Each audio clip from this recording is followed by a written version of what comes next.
CG board कक्षा 10वीं के विद्यार्थियों के लिए ये महत्वपूर्ण प्रश्न है। जितने भी प्रश्न हैं वो सब के सब, ठीक है। तो मैं आप लोगों को पहले ही बता दिया हूँ कि 60 नंबर के प्रश्न मैंने परीक्षा बोर्ड में मार्किंग करा दिया है और 15 नंबर के जो प्रश्न है वो वस्तुनिष्ठ आते हैं। वस्तुनिष्ठ प्रश्न जो है वो परीक्षा बोर्ड से अटेंड नहीं होते हैं। तो कहाँ से आते हैं तो उसको मैं ढूंढ के आपको बता रहा हूँ, लेकिन मैं परीक्षा बोर्ड में जो प्रश्न है उसको नहीं छोड़ सकता। आपको हर प्रकार से मैं आपको तैयार कर दूंगा, जिससे कम से कम मैं 80 प्लस के अभी तो आपको बोल रहा हूँ कि 80 से ज़्यादा प्रतिशत आपका आएगा, लेकिन 95 तक के जाने के लिए जो मैं अभी प्रश्न बता रहा हूँ ये 15-15 नंबर के रहता है ना, जिसमें वस्तुनिष्ठ प्रश्न होता है, रिक्त स्थान होता है और सत्य सत्य होता है। सत्य असत्य कई बार ना दे के सही जोड़ी मिलाओ दे दिया रहता है। तो ये प्रश्न अगर आप बना लेते हो तो 15 नंबर भी फिक्स है। मतलब 60 प्लस 15 कितना हो गया? 60 प्लस 15 आपका हो गया टोटल 75 हो गया। तो 75 नंबर का आपका पेपर आएगा। तो 75 नंबर के हिसाब से अगर आप तैयारी करते हो तो 80% से ज्यादा के मैंने प्रश्न आपको बता दिया है। और जो बचा था 15 नंबर, अगर उसको करते हो तो 90 से ऊपर अब आपका प्रतिशत जाएगा। ठीक है, 90 से अब ऊपर अगर आपको प्रतिशत लाना है तो अब ऐसे प्रश्नों को बनाना होगा, जैसे कि मैं अभी आपको बताऊंगा, इसके बनाने के तरीके सिखाऊंगा। साथ ही साथ हर एक चीज आपको छोटी छोटी जानकारी बता दूंगा, जिससे इससे आने वाले प्रश्न आपसे ना छूटे। तो चलो मैं आपको बताता हूँ। यहाँ पे ये प्रश्न, ये बहुत इंपॉर्टेंट है, इसे मैंने लिख के दिया है ना। सोच सकते हो कि ये प्रश्न जो है मुझे कहीं नहीं मिला। ठीक है, मैंने गाइड तो नहीं देखा, लेकिन ये प्रश्न जो है ये बोर्ड का प्रश्न है। तो बोर्ड ने मुख्य रूप से इसे टिक किया है कि ये प्रश्न जो है 4-5 प्रश्न है, इसको टिक किया है इन्होंने कि यही प्रश्न वार्षिक पेपर में आएगा, कह के इन लोगों ने टिक किया है। ठीक है, तो हम इसे नहीं छोड़ेंगे, लेकिन इसके अलावा जो परीक्षा बोर्ड में भी प्रश्न है उसको भी देखेंगे। क्यों? क्योंकि दोनों को ऐड करेंगे तो कुछ तो नॉलेज ज्यादा बढ़ेगा। मैं ये क्लियर नहीं कह सकता कि यही प्रश्न आएगा, क्योंकि बोर्ड ने हालांकि दिया है इस प्रश्न को, पर परीक्षा बोर्ड भी उतना ही महत्वपूर्ण है जितना बोर्ड महत्वपूर्ण है। तो दोनों को हमें ध्यान देना है। ठीक है, तो दोनों को ध्यान देते हुए इन प्रश्नों की तैयारी आपको करना है। तो मैं आपको करा देता हूं। देखो पूछा क्या है, पूछा है यहाँ पे, ध्यान देना, एक सेकेंड ना। हाँ ठीक है, 2x का वर्ग माइनस 7x माइनस 9 के शून्यांकों का योगफल क्या होगा? शून्यांकों का योगफल पूछा है ना, कैसे निकालते हैं? तो इसका सूत्र पता है, माइनस बी अपान ए। शून्यांकों का योगफल का ये सूत्र है। अब माइनस बी अपान ए, तो यहाँ पे क्या है, ये जो 2 है ये ए है, ठीक है, ये 7 जो है ये बी है, और ये क्या है, ये सी है। समझ में आ गया? ये ए है, बी है, सी है। तो अलग अलग करते हैं, तो ए का मान कितना आ गया 2, बी का मान कितना है -7, और सी का मान कितना है 9 है। संख्या को ऐसी तरह से लिखते हैं ए बी सी, ये इसे हमें नहीं लिखना है, चर राशि को नहीं लिखना है, चर का कोई वैल्यू नहीं यहाँ पे। ठीक है, ए बी सी, तो ए 2 हो गया, बी 7 हो गया, -7 यहाँ पे माइनस है, मतलब -7, और सी क्या है 9 है। अब योगफल का सूत्र क्या है? योगफल का सूत्र है माइनस बी अपान ए, इस सूत्र में रख दो। तो यहाँ पे क्या है, बी का मान -7, और इस सूत्र में पहले से माइनस है, और बी का मान -7 इस तरह से, और ए का मान कितना है देखो 2, ये रहा 2। हल करो तो माइनस माइनस क्या हो गया प्लस, 7/2। तो देखो 7/2 कहाँ पे है, बी में है, तो बी क्या होगा इसका आंसर। अगर शून्यांकों का क्या पूछता है यहाँ पे, शून्यांक पूछते हैं ना। ठीक है, शून्यांकों का योगफल, ठीक है, इसे बाद में देखेंगे अगर उससे रिलेटेड प्रश्न होगा तो। ठीक है, ये समझ में आ गया। तो ये प्रश्न बनाते कैसे समझ में आ गया, ये बहुत महत्वपूर्ण प्रश्न है, ये एग्जाम में आ सकता है। ठीक है, चलो दूसरा देखते हैं। ये बोर्ड का क्वेश्चन है, तो आपको अनदेखा नहीं करना इन प्रश्नों को। जब भाजक x माइनस ए हो तब शेषफल r बराबर एफ ए होता है। यदि भाजक x प्लस ए हो तब शेषफल क्या होगा? देखो इसे समझोगे कैसे? देखने पे ये काफी टफ लग रहा है ना। देखो ये क्या है, ये x माइनस ए है। ठीक है, x माइनस ए है, तो मैं इसे लिख लेता हूँ x माइनस ए बराबर, यहाँ पे मैं ले लेता हूँ 0। ठीक है, इसके बराबर में, तो x बराबर ये उस पर जाके क्या हो गया, a हो गया। ठीक है, इसे मैं लिखूंगा कैसे, ये शेषफल है, तो शेषफल को कैसे लिखते हैं, इस तरह से, r बराबर, ये x की वैल्यू खत्म ना, ये हमारा x का मान आ गया, तो हम इसे लिखेंगे कैसे, इस तरह से एफ ए लिखेंगे। ठीक है, समझो इसे एफ ए, डायरेक्ट मैं कर देता हूँ ये शेषफल f जो है दर्शा रहा है, तो f है यहाँ पे आ जाएगा। तो देखो यहाँ पे आया f है। अब क्या करेंगे, इसको हल करेंगे। तो इसको हल करते हैं तो x plus A, sorry a लिख रहा था ना, x प्लस ए बराबर क्या होगा 0। तो x उस पर जाके क्या हो जाएगी, ये माइनस ए हो जाएगा। अब इसे शेषफल के रूप में लिखेंगे तो f तो लिखेंगे, ठीक है, लेकिन ये आया किसमें, माइनस में, तो माइनस ए। देखो माइनस ए ये वाला ऑप्शन कहाँ पे है, इन चारों में, देख लो ये रहा, ठीक है, क्योंकि यहाँ पे आर है तो ये भी आर रहेगा, बराबर ये जो है मेन है हमारा, जो अभी मैंने निकाला है, तो यही क्या है उत्तर। इससे रिलेटेड प्रश्न आएगा तो अब आपको आप इसे बना लोगे, समझ में आ गया, ठीक है। आगे देखते हैं। देखो ये प्रश्न, भाज्य बराबर डॉट डॉट डॉट करके दिया है, मतलब खाली स्थान गुणित भागफल प्लस शेषफल। बहुत आसान है, मुझे पता है कि एक सूत्र है और ये सूत्र में सिर्फ भाजक गायब है। भाजक, एक सेकेंड, भाजक इस तरह से लिखते हैं, यहाँ पे मैं गलती लिख रहा था, ठीक है, भाजक, भाजक गायब था, भाजक ले लिया। अगर यहाँ पे भागफल गायब करता तो भागफल को यहाँ पे लिखना है, भाजक को यहाँ पे, फिर गुणित के साथ क्या होता है भागफल रहता है, और शेषफल को कई बार गायब कर देते हैं तो शेषफल को लिखना है। तो याद रखना ये सूत्र है, ठीक है, सूत्र में हल्का सा चेंज करके इस तरह से बना सकते हैं। तो इससे 3 प्रश्न बन रहे हैं, 3 से 4 प्रश्न। अभी भाजक गायब किया है, हो सकता है भागफल को गायब कर दिया तो दूसरे सेट में ये आ जाएगा, तीसरे सेट में शेषफल को गायब कर दिया। तो समझ में आ गया ना अब आपको कि इसी तरह से गायब करके ना, क्योंकि तीनों सेट में अलग अलग प्रश्न आएगा, लेकिन तीनों सेट का जो टाइप का प्रश्न रहेगा वो सेम रहेगा। यही प्रश्न अगर आता है एग्जाम में तो तीनों में आएगा, लेकिन एक में भाजक को गायब करेगा, एक में भागफल को गायब कर देगा, एक सेट में शेषफल को गायब कर देगा। तो आपको पता है ना कि कैसे सूत्र को बनाते हैं। अगर सूत्र याद है तो आप उसके जगह पे उन मानों को रख सकते हो। आगे देखते हैं। देखो यहाँ पे क्या है, क्या यह कथन सत्य है कि जब शेषफल शून्य हो तब भाजक भाज्य का एक गुणनखंड होता है। ये सत्य है। जब भी हम भागफल विधि से हल करते हैं तो देखना शेषफल अगर 0 प्राप्त होता है तो वो क्या होता है, एक गुणनखंड कहलाता है, याद रखना। तो इसका मतलब ये जो प्रश्न कह रहा है वो क्या है, सत्य है, ठीक है, सत्य सत्य पूछेगा तो ये सत्य है। समझ में आ गया। आगे देखो, शेषफल बहुमत की घात भाज्य एवं भाजक बहुपद की घात से सदैव खाली स्थान होती है। तो यहाँ पे उत्तर आ जाएगा कम। हमेशा शेषफल की घात जो है वो कम होता है। देखो सबसे कम घात इसका होता है, दूसरा इसका है, ठीक है, सबसे कम है, इससे ज्यादा इसका होता है, इससे ज्यादा इसका, और इससे सबसे ज्यादा इसका होता है। तो अभी जो प्रश्न कह रहा है शेषफल बहुपद की घात जो है भाज्य एवं भाजक बहुपद की घात से सदैव क्या होता है, कम होता है। समझ में आ गया, ठीक है। चलो अब परीक्षा बोर्ड में जो प्रश्न है उनको आपको समझा देता हूं मैं, ठीक है। परीक्षा बोर्ड में देखो बहुपद से, 1 मिनट में इसे जूम कर देता हूं, ठीक है। यहाँ पे देखो शून्यंकों का योगफल, तो क्या होगा, योगफल बोला है ना, तो मैंने बताया था b माइनस ए। तो यहाँ पे ये आगे को क्या कहते हैं, इसे a कहते हैं, इसे क्या कहेंगे, इसे b कहेंगे, और ये खुद c है, ठीक है, a b c, और यहाँ से निकला ही खुद है a b c ही निकला है। तो देखो माइनस b, सूत्र क्या होता है, माइनस b अपान ए होता है। तो माइनस b अपान ए, तो ये b प्लस में है, मतलब माइनस b अपान ए आ जाएगा। तो कहाँ पे है, ये देखो, ये इसका उत्तर है। समझ में आ गया, बहुत आसान था। ये प्रश्न 2022 में आया था, ठीक है, लेकिन ये प्रश्न इस साल ऐड किया है, पिछले साल के परीक्षा बोर्ड में नहीं था। ये बात मैं आपको कन्फर्म बता देता हूँ कि परीक्षा बोर्ड में जो प्रश्न है ना वस्तुनिष्ठ वो नहीं आते हैं, इसीलिए मैं आपको समझा रहा हूँ। जो मैंने अभी आपको 5 प्रश्न दिया है ना वही इंपॉर्टेंट है, क्योंकि उसी प्रश्न को इस साल के लिए टिक किया है बोर्ड ने। तो जो मैंने बताया वो इंपॉर्टेंट है, लेकिन उसको समझने से पहले 5 प्रश्न बस को समझना जरूरी नहीं है, इसके अलावा और कुछ प्रश्न समझना जरूरी है, जिससे आप आसानी से, बहुत आसानी से प्रश्नों को बना सकते हो। जैसे कि अभी मैंने बताया शून्यंकों का योगफल कैसे निकालते हैं, समझ में आ गया होगा। अब देखो यहाँ पे क्या है, बहुपद x² माइनस 9 के शून्यांक है, तो शून्यांक बताना है, इसे कैसे निकालेंगे। देखो इसे 2 हिस्सों में लिख सकते हैं कि नहीं, लिख सकते हैं ना, तो दोनों हिस्सों में इसे लिख लेते हैं। 1 मिनट मैं आपको बताता हूं।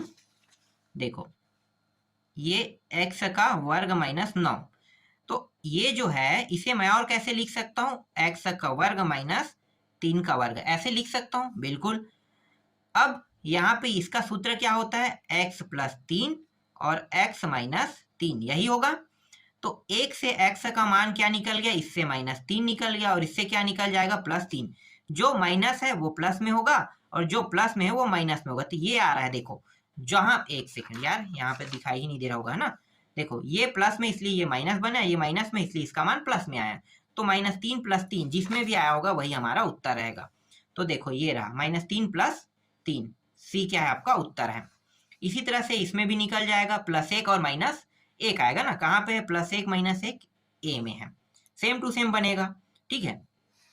इसी तरह से देखो 4 इसमें भी है, इसका आधा कितना होता है, मतलब 2 का वर्ग होता है ना, तो 2 हो जाएगा। तो ये 2 बन गया। देखो एक बार और मैं आपको समझा देता हूँ, बहुत आसान प्रश्न है।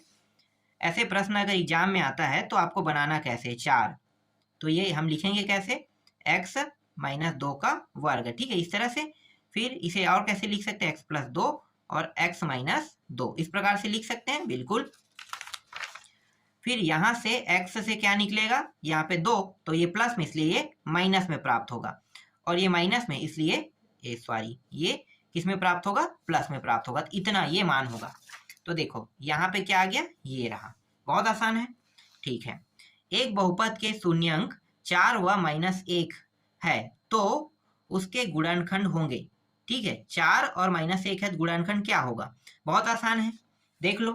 4 है, इसका मतलब ये किस में रहेगा, प्लस में है, तो माइनस में रहेगा ना। तो -4 कहाँ पे, x - 4 देखो यहाँ पे है, और ये माइनस में, तो क्या आएगा, प्लस में आएगा, तो x + 1। अभी जैसे मैंने बताया जस्ट उल्टा हुआ है ये, ठीक है, समझ में आ गया, जस्ट उल्टा। देख लो, देखो मैं अगर इसे पुनः वापस इस रूप में प्राप्त करना चाहता हूँ या इस रूप में, तो इस रूप में अगर मैं प्राप्त करना चाहूँ तो ये माइनस में, तो ये प्लस वाले से निकला था, और ये प्लस में इसलिए ये माइनस से निकला था, ठीक है। तो इसी रूप में देखो ये प्राप्त हुआ है, ये प्लस में इसलिए ये माइनस में होगा, ये माइनस में इसलिए प्लस में होगा, ठीक है, ठीक। इसके बाद देखो नेक्स्ट क्या है, यहाँ पे px दिया, p2 दिया है, तो मतलब जहां जहां x है यहाँ पे क्या रखेंगे, 2 रखेंगे। चलो इसको हल करके मैं बता देता हूँ, एक मिनट, क्या है, मैं पूरा लिख लेता हूँ, 2x वर्ग - 3x और +6, लिखो यहाँ पे 2x का वर्ग, एक मिनट क्या था, -3x + 6। तो जहां जहां x है वहां पे मैं क्या रखूंगा, 2 रखूंगा, यहाँ पे 2 का वर्ग है, तो ये 3 गुणित यहाँ पे 2 रखूंगा, +6, कितना हो रहा है देखते हैं। तो ये हो गया 2 और ये 2 दूनी 4, फिर ये 3 दूनी 6 और +6, ये 6 6 कट गया, माइनस प्लस होने के कारण 4 दूनी 8, तो 8 इसका उत्तर आया। देखते हैं 8 है कि नहीं, यहाँ पे है, देखो ये रहा। इस तरह से निकालना है, ठीक है। 2 नंबर के प्रश्न एग्जाम में ऐसे प्रश्न आते हैं, तो 2 नंबर का प्रश्न भी अब आपसे बन जाएगा, ठीक है। ये तरीका है सवालों को बनाने का, मैं आपको जैसे बता रहा हूँ वैसे ही करना है। यहाँ पे देखो फिर आ गया वही गुणनखंड वाला, क्या करोगे भाई, बहुत आसान है, कैसे हल होगा। तो देखो x वर्ग - 16 एक गुणनखंड है कह रहा है, ठीक है। तो किसका गुणनखंड है, अब इसमें एक दिक्कत ये है कि यहाँ पे कहीं पे भी वर्ग नहीं किया है, तो अब क्या ले सकते हैं यहाँ पे, क्योंकि गुणनखंड जो है, किसका गुणनखंड हो सकता है, ये जो 4 है ना, यही बस दिखाई दे रहा है, लेकिन एक चीज और होना चाहिए, x - 4 ये भी होना चाहिए, ठीक है। यहाँ पे उत्तर थोड़ा सा गलत दिया हुआ है, ये रियल आंसर है, ठीक है। ये 4 का होगा, तो यहाँ पे देखो किसमें है, माइनस में, तो x + 4 और x - 4, तभी तो ये मान प्राप्त होगा ना, समझ में आ गया। तो इसका ये क्या है, गुणनखंड ये प्राप्त होगा, ठीक है। जो गलती है वो भी मैंने बता दिया। छठवां देखते हैं, यहाँ पे क्या कह रहे हैं, गुणनखंड कह रहे हैं, बहुत आसान है गुणनखंड करना। कैसे करते हो गुणनखंड, पता है ना। तो गुणनखंड करोगे तो देखो इन दोनों में उभयनिष्ठ क्या निकालोगे, इन दोनों में उभयनिष्ठ, एक सेकंड, इसे तो 2 हिस्सों में बांटना पड़ेगा ना। तो गुणनखंड करेंगे तो ये पूरा मान प्लस में है, तो प्लस में है, तो देखो कहाँ पे है, a + b और a + b सर्वसमी का है ना, तो यही सर्वसमी, इन दोनों गुणा करेंगे ये प्राप्त होगा, मतलब सी इसका आंसर है। यहाँ पे शून्यांकों का योगफल निकालना है, बहुत आसान है। इसे क्या कहते हैं, b कहते हैं, और ये जो 4 है वो क्या है, a है, और इसे हम क्या कहते हैं, c कहते हैं। शून्यांकों का योगफल, योगफल मतलब -b/a, यही सूत्र होता है, -b/a। तो ये प्लस में है इसलिए क्या होगा, माइनस में आएगा, तो माइनस में आएगा, तो -4 करनी 3, और ये 4 4 4 कट गया, तो बचे क्या, सिर्फ करनी 3, तो करनी 3 यहाँ पे इसमें ए इसका उत्तर हो गया। कैसे होगा, देखो अभी जो मैं बताया वो आपको समझ में नहीं आया होगा, मुझे पता है, ठीक है। मैं एक बार और बताता हूँ, यहाँ पे देखो ये हो गया b का मान 4 करनी 3, और सूत्र में ही माइनस रहता है, और ये 4, तो ये 4 कट गया, बचा कितना, बचा यहाँ पे माइनस करनी 3, सॉरी मैं प्लस में ले रहा था ना, माइनस में आएगा, तो ये होगा उत्तर, ये नहीं होगा। देखो हल किया तो समझ में आया, अगर मैं ऐसे ही तुक्का ले देता तभी ये इसका आंसर ले रहा था, गलत हो गया था ना, सही हो गया अब। ठीक है, आगे देखते हैं। इसके बाद देखो 2x का वर्ग माइनस 7x माइनस 9 के शून्यांकों का क्या है, योगफल। तो शून्यांकों का योगफल निकालना है, बहुत आसान है, ये माइनस में मतलब प्लस में आ जाएगा, और 2 7/2 ये सही है, करेक्ट में सही हो, ठीक है 7/2 आएगा इसमें, क्योंकि माइनस में है तो प्लस में प्राप्त होगा, और प्लस में रहता तो माइनस में ये मान प्राप्त होता। तो ये बी और ये तो 7/2 आ गया। शॉर्टकट तरीका भी अब मिल गया आपको बनाने का। ठीक है, 9वां देखते हैं, शून्यांकों का योगफल। ठीक है, फिर से बताना है, 1 तो ये -1 और +1 भाग हो जाएगा तो -1 प्राप्त होगा, तो ये रहा -1 उसका उत्तर। ठीक है, शॉर्टकट तरीके में हल कर रहे हैं। शून्यांकों का योगफल, फिर योगफल पूछा है, तो -10 1, तो -10 कहाँ पे, ये रहा। ठीक है, प्राप्त हो गया। ठीक है, आगे देखो, निम्न में से कौन सा व्यंजक बहुपद नहीं है। बहुपद नहीं है पूछ रहे हैं, तो बहुपद जो नहीं है वो सी है, क्योंकि ये करनी में है x, और कभी भी x का मान करनी में नहीं होना चाहिए, याद रखना। ठीक है, इसीलिए सी इसका क्या होगा, बहुपद नहीं। अगर बहुपद नहीं है, प्रश्न से आता है, तो आपको सिर्फ एक ही चीज देखना है, जो चर राशि, जैसे चर राशि x y हो सकता है, x y की जगह में t दे दिया, तो आपको क्या देखना है, x y t जो भी मान दिया रहेगा, ठीक है, तो उसके ऊपर इस तरह से करनी नहीं होना चाहिए, 1/2 हाफ लिखा नहीं होना चाहिए। ठीक है, हालांकि आप ऐसे लिख सकते हो, लेकिन इसके घात में नहीं होना चाहिए, आधा नहीं करनी होना चाहिए। अगर ऐसा होता है तो वो क्या है, बहुपद नहीं है, याद रहेगा। ठीक है, यहाँ पे देखो क्या करना है, योग करना है, बहुत आसान है। 3 और 2 कितना होगा, 5, 5 कहाँ पे भाई, ये रहा 5, और ये 5 में 2 घटा दो 3, तो ये आ जाएगा, इसका उत्तर बन गया। देखो कितना आसान था। इसके बाद देखो यहाँ पे क्या आएगा, जो मैं अभी आप लोगों को समझा रहा था ना, वही प्रश्न है। क्या आ जाएगा, f(x), तो x का मान ये उस पार जाके क्या होगा, माइनस, तो f क्या हो जाएगा, f - a, b आएगा। आगे बहुत आसान है, कैसे आएगा पता चल गया आपको। इस तरह से करना है आपको, x + a = 0, तो x ये उस पार चला जा, क्या हो गया, -a, तो x का मान a आ गया, मतलब इसे लिखेंगे शेषफल में, तो कैसे लिखेंगे, इस तरह से लिखेंगे, देख लो प्राप्त हो गया। ठीक है, इस प्रकार से हमें लिखना है। इसमें कितना होगा, ये माइनस में मतलब ये प्लस में आएगा, पता चल गया आपको। ठीक है, डायरेक्ट उत्तर ले लेते हैं प्लस वाले को। ये किस में है, देखो माइनस में है, तो मतलब क्या होगा, ये प्लस में आएगा, इसका शेषफल मान ये रहा, इसका भी निकल गया। ठीक है, ये ट्रिक है, बहुत आसान ट्रिक है। यहाँ पे शून्यांकों का योगफल निकालना है, तो ये प्लस में आएगा, प्लस 5 1, 5 1 कहाँ पे भाई, यहाँ पे 5 1 ये रहा, 1 से भागित करोगे 5 को, तो 5 का 5 प्राप्त होगा, इसलिए 5 उत्तर आएगा। इसी तरह से शून्यांक होगा, यहाँ पे इसका शून्यांक निकालना, मतलब गुणनखंड करना है, तो गुणनखंड करोगे तो इसका शून्यांक क्या क्या निकलेगा, तो गुणनखंड करके देख सकते हो। देखो एक तो मान निकल रहा है यहाँ पे, ये माइनस में, ये माइनस में, तो -4 और +1, तो 4 1, तो 4 1 प्राप्त हो रहा है। देखते हैं शून्यांक क्या नहीं होगा। ठीक है, मैं देखता हूँ हल करके, क्या है, गुणनखंड करते हैं, तो ये x वर्ग - 3x - 4, तो x वर्ग इसे 2 हिस्सों में तोड़ेंगे तो 4x + 1, या इसे x लिख सकते हैं -4, जोड़ा इसके साथ बन गया, यहाँ पे x बाहर निकला, फिर x -4, और यहाँ पे प्लस 1 बाहर निकल जाएगा, x -4। ठीक है, तो यहाँ पे मान क्या रहा है, यहाँ से x, और ये माइनस में इसलिए प्लस में होगा 4, और ये प्लस में इसलिए -1 होगा। देखो ये शून्यांक है, तो यहाँ पे 4 - 1 आ रहा है, तो यहाँ पे 4 - 1, 4 तो दिया नहीं है, तो उत्तर क्या हो जाएगा, -1 हो जाएगा।